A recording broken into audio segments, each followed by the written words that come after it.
News learned an amazing thing today. Tracy Whitehead, who was under police protection, says it was 2 days before she even knew that Palczynski had taken her family hostage. It's horrifying. I never thought I would be in this situation. Never thought I would be in this situation. Every time I seen his face on TV, it just gave me chills. All I can remember is, I think he said, "Tracy, you're going with me." And he told Glory to hang the phone up. And she got up off the couch and he shot her twice. And then George got up and he shot him. And the kids were screaming. And I fell to the ground. I started crawling to the door. And he was like, "Don't touch that doorknob or I'll blow your brains out right here." And he picked me up by my hair and dragged me out the door, and I was screaming for help. And he was like, "Shut up, shut up." And that's when David Myers came around. He heard me. And he shot him. Then we walked to a field and he told me to lay on my stomach. And he put the shotgun up to the back of my neck. And all I kept saying is, "Please, please, if you're gonna kill me, let me call my son and tell him I love him. And call my family and tell him I love him before you kill me." We went in, he turned the TV on, he seen himself on the news. He seen that, you know, someone had died. Miss McDonald, and he looked at me and he smiled. And I put my head down and I cried. They said she was a mother. And I just shook my head. And then he was like, "We gotta go, we gotta go." So we walked out, walked around, and he said, "Oh my God, the police are here." It was only one police car. And all of a sudden I just started running. I knew the guns were in the car. He couldn't shoot me. That was the only chance, the best chance I had. Tracy always feared something terrible would happen if she broke up with Palczynski because he'd threatened to kill her family in the past. It was part of his plan to make her suffer if she left him. Denise? Thank you, Krista. We will hear more from Joseph Palczynski's victims' families later in this newscast. Among the victims in this case, the people who were trapped in their homes and those who were not allowed to return to their homes. For those people, this is the first full night that they've been allowed back inside their houses in 5 days. Eyewitness News is live in Dundalk. Kenna McGehee continues our team coverage. Kenna. Vic, I think we all believed that this neighborhood would return to normal after the hostage standoff ended in the apartment building behind me. But as you'll see in this story, this neighborhood is anything but normal. A parade. It's just unbelievable parade out here. It's more like a rush hour scene on Elton and Lang Streets. Or rather, a rush to see the scene of an hours-long standoff on this street. Everybody's just coming off of Merritt Boulevard and driving down the street just to see a green door. People are photographing it. Of course, they want to know who he is. We're a minute and a half out. I think that this has been a big news media event over the past 5 days. We're reporting live from Dundalk, Maryland, and over my shoulder is the house where the 5-day drama unfolded. I think there's a lot of people that have a lot of curiosity. Just curious. Is it morbid curiosity? Yeah, it's partly curiosity. Well, I just wanted to come by and video. I've heard so much about it. And people want to see what happened, and people want to see the house. Yeah, he was on the couch. They came out the kitchen. They came out the kitchen window, that thing right there. Oh, really? Yup, that's where they came out of. Okay. But it's not okay to the people paralyzed by Palczynski. Tourist attraction. Everybody wants to see what's going on. Where they jumped out was the living room. You sure? First of all, that they don't even, probably don't even know half of the things that happen and just want to be plain nosy. And they like snappers. Once they got you, it's hard. First, their neighborhood is held hostage. The explosion, it was like really loud. Oh my God. That's fine. Again. Now their streets I haven't seen this much traffic just on the Beltway. are under siege. I wish it'd get over with. Really do. You know what? Listen. The purple shirt is okay. Hush for a second. Excuse me. I found out just yesterday that they cut the fence. I didn't know nothing about that.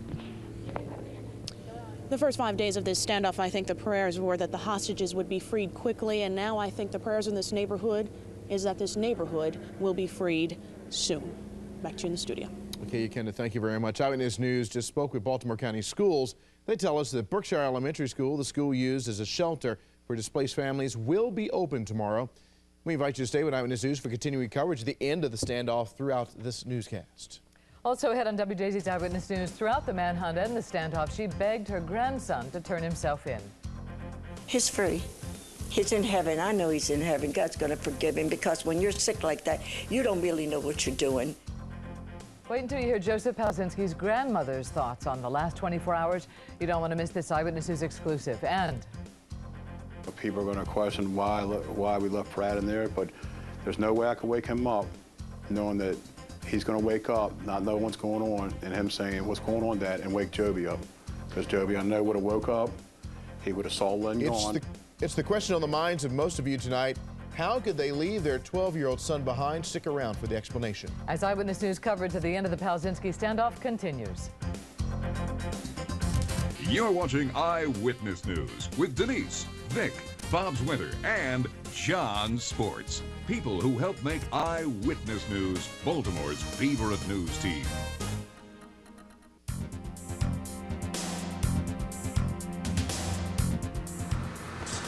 Oh, they just broke the window. They just went in the house. Oh, my God. The final chapter of a 5-day hostage situation caught on tape. You are looking at exclusive video of the tactical maneuvers of police officers ending Joseph Palczynski's reign of terror. But as you know, Joseph Palczynski was not in that house alone. 12-year-old Brad McCord was sleeping in the kitchen when police came in through the window. But how could the other hostages, his parents, Lynn Whitehead and Andy McCord, leave the house without him? Vic joins us now with an explanation. Well, Denise, Eyewitness News spoke with former hostages Lynn Whitehead and Andy McCord about the very tough decision they had to make to leave their son inside with Joseph Palczynski, while the two adults made their way to the safety of police. I call it a miracle for us, you know, for everybody in the house.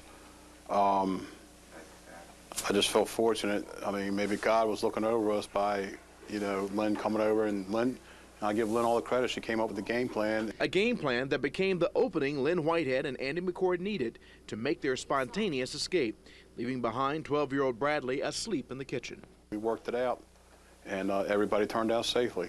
This diagram of 7520 Lang Avenue was provided by Baltimore County Police. It shows where Joseph Palczynski was asleep in the living room. 12-year-old Bradley was also asleep on the kitchen floor, within earshot of Palczynski. And just before the escape, McCord and Whitehead found themselves in a family room separated only by a hallway. People are going to question why we left Brad in there, but there's no way I could wake him up knowing that he's going to wake up, not know what's going on, and him saying, "What's going on, Dad?" and wake Joby up. Because Joby, I know, would have woke up, he would have saw Lynn gone, and he would have said, "Andy, where's Lynn?" And I would have said, "I don't know." And he probably would have shot us right there. Baltimore County hostage negotiator and psychologist Dr. Jim McGehee was in touch with Palczynski throughout the entire standoff. He says you can't judge the actions of Whitehead and McCord until you've been put in the same position. Don't pass judgment on what these two people did, because we have no idea what they were going through. They were tortured for 4 days. We've referred to them as hostages. They're also torture victims. And look at the results of what they did. Their son is alive, and they are alive. Dr. Jim McGehee says McCord and Whitehead trusted Baltimore County Police to do what Palczynski was unwilling to do, free them. Eyewitness News continues to monitor the Palczynski case. As new details continue to emerge, we'll bring you more of this amazing story throughout this newscast. Denise, back to you. Thank you, Vic. I've been begging for them to just allow me to talk to Tracy, and I will surrender peacefully. I won't kill anybody else. I won't hurt anybody else. You know, I did not mean to do any of this. The chilling voice of a killer days before he is shot and killed by police. Joseph Palczynski's death came as a shock to at least one person, his mother. Patricia learned of Joseph's fate after a call from her other son, Jimmy. Then in an exclusive phone interview with Eyewitness News, she talked about who she blames for her son's death. And let me tell you something. That boy had a heart of gold, and I blame this system. I blame the system for letting that boy out, not giving him the proper treatment, not giving him the medicine he needed because they knew of his condition. Patricia Long says she tried to get to Lang Street to talk to her son during the standoff, but police refused to let her go. She also says she wants the community of Dundalk to know she is sorry for what her son has done. Palczynski's grandmother grieves the death of the innocent victims and the death of her grandson, but she believes police did what they had to do. Maria Nardone did not learn of her grandson's death till a neighbor told her early this morning. Tonight, Suzanne Collins brings you an exclusive interview with Palczynski's grandmother. We're all hurting. We're all hurting. I know you're hurting. I'm hurting too. And so is those people that he killed. They're hurting just like me. A neighbor comforted Marie Nardone through the night. Today she was very sad her grandson is dead, but she wanted to speak to the families of those murdered. Please believe me, if any one of you are watching me, with all of my heart goes out to each and every one of you. And all of my family, we're also sorry he done all this. Does Marie Nardone blame police for shooting her grandson? I'm not angry at police. Why should I be? They were doing their job, and they were protecting people so he wouldn't hurt nobody else. And I'm not angry at them, but I'm just sorry that it happened to Joseph. Joseph Palczynski was diagnosed with bipolar disorder, and he had violent behavior, especially when he didn't take his medication, according to his family. Nardone asks others to seek treatment. Do what you got to do to help yourself. I'm begging you from my heart as a grandmother who loves her grandson, and he's gone now, so please, help yourselves. Don't let it happen to you, too, that you'll be in the same sorrow that me and my family are. Marie Nardone, despite her grief, insisted on feeding the Eyewitness News cameraman and myself some cake. A piece for you. Thank you. You're welcome. And a piece for my baby. Why are you worried about me when you're the one who's suffering? We wished he would have took a different road to life, but he didn't. So what can we do but cry and worry and miss him, love him, and pray to God above he's in heaven and God forgives him for what he done. For the night team, Suzanne Collins, WJZ Eyewitness News. The family says if anything positive can come of this, those in authority may think twice about releasing a person who has mental problems, needs help, and could pose a danger. Tonight, family members of those killed by Joseph Palczynski feel some relief that the standoff is over. Denise joins us live now with more. Well, Vic, of course, 4 innocent people were killed by Joseph Palczynski. Some family members of those who were murdered are glad no other families will have to feel the same pain.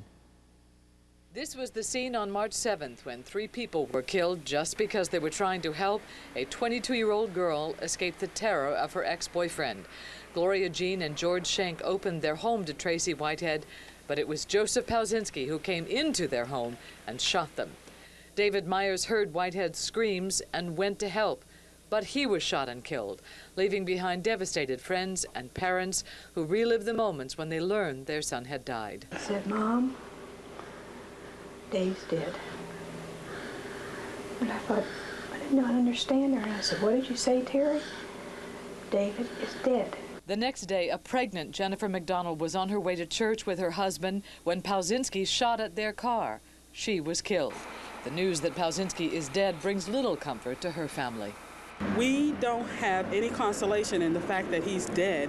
The only relief that we have is that he didn't take anybody else with him. The standoff is over, but the grief is far from over for families who lost loved ones.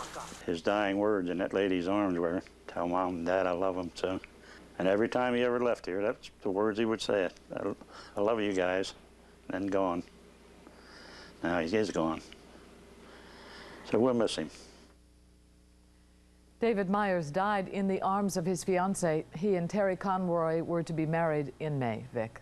Thank you, Denise. As Eyewitness News has been showing you, the Palczynski ordeal also caused another kind of hardship for many people in Dundalk. Neighbors forced from their homes were forced to leave their pets behind. But today was the day for reunions. Pet owners returned home after days of worrying about their beloved animals.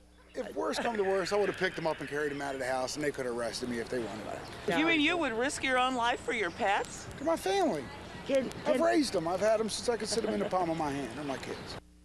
After days of fending for themselves, the dogs and cats who were left behind seem equally happy to see their owners. Eyewitness News will bring you continuing coverage of the end of the standoff, so stay with WJZ. We'll continue to update you with the latest information.